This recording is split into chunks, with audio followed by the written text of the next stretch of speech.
प्रथम 10 बोसोरा कंग्रेसजों एलायन्स खालामदों। कंग्रेसआ सासे सानैल' केन्डिडेट होदों, बाखियाव गासिबो बिपिएफनो समर्थन खालामजोबदों।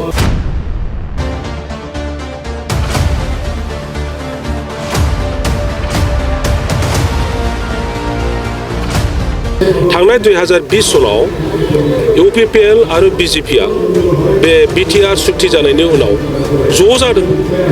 सीट शेयारिं बा सीट ओरै डिक्लेयार खालामलायाखैब्लाबो सहाय सहযোगिता खालामलायदों, थाखायै फैसायै। आरो बहुत समस्तियाव बिजेपिआ केन्डिडेट होआखै बा इउपिपिएलआ केन्डिडेट होआखै। बिजेपि होनायाव सिङाव बिस्रा एलायन्स दंखोमायोमोन, ओंखायनो देरहादों, ओंखायनो दा सासन खालामदों।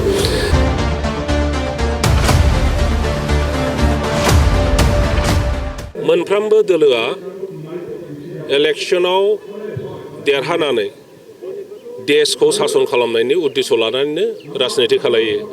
दा बिटिसिखौ सासन खालामनो थाखाय बिजेपिआबो सेस्था खालामदों, कंग्रेसआबो सेस्था खालामदों, इउपिपिएलआबो सेस्था खालामदों, बिपिएफआबो सेस्था खालामदों। दा बेनिखायनो मोनफ्रोमबो दला गावबा गावनि निजा मोनसे पलिसि मेनटेन खालामो। दा बिजेपिआ हारसिं गेलेगोन होननानै आवाज होदों आरो बे खोथाखौ बिपिएफआबो होनदों। बे खोथाखौ इउपिपिएलआबो इनडाइरेक्टलि बुंदों, जोङो स्ट्रंखा, जुदि रावजोंबो एलायन्स जानायनि सम्भाबना गैयाबा जोंथ' राजनिति दल, जों हारसिं गेलेगोन, बाहाय जेबो फावसायनांगौ माबा मोनसे दुरबल जानांगौनि खोथा गैया। कंग्रेसआबो बुंदों जों हारसिङैनो गेलेजोबगोन, नंगौना नङा? खिन्थु सिङाव इतिहासखौ बिटिसिनि जारिमिनखौ बयबो मिथिगौ। बिटिसिआव सोरबा राजनिति दोलोआ जुदि हारसिङै गेलेदों माब्लाबाबो देरहाबोफेराखै। बिपिएफआ 15 बोसोर सासन खालामदों, बेखौथ' नोंथांमोना गोसोआव दङ। प्रथम 10 बोसोरा कंग्रेसजों एलायन्स खालामदों।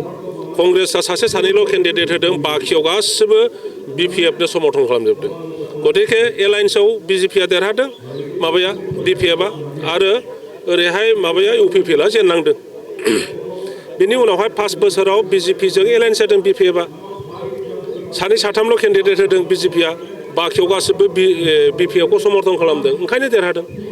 थांनाय 2020 सनाव इउपिपिएल आरो बिजेपिआ बे बिटिआर सुक्ति जानायनि उनाव ज' जादों। सीट शेयारिं बा सीट ओरै डिक्लेयार खालामलायाखैब्लाबो सहाय सहযোगिता खालामलायदों, थाखायै फैसायै।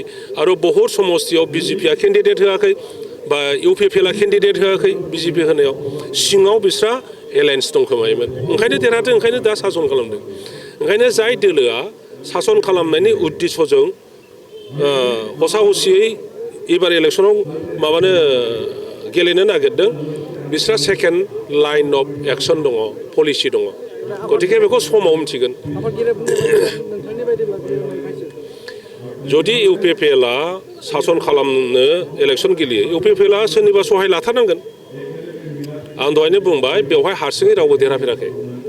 ना बिजेपिआ देरहागोन, ना कंग्रेसआ देरहागोन, ना इउपिपिएलआ देरहागोन, ना बिपिएफआ देरहागोन जुदि हारसिं गेलेयो।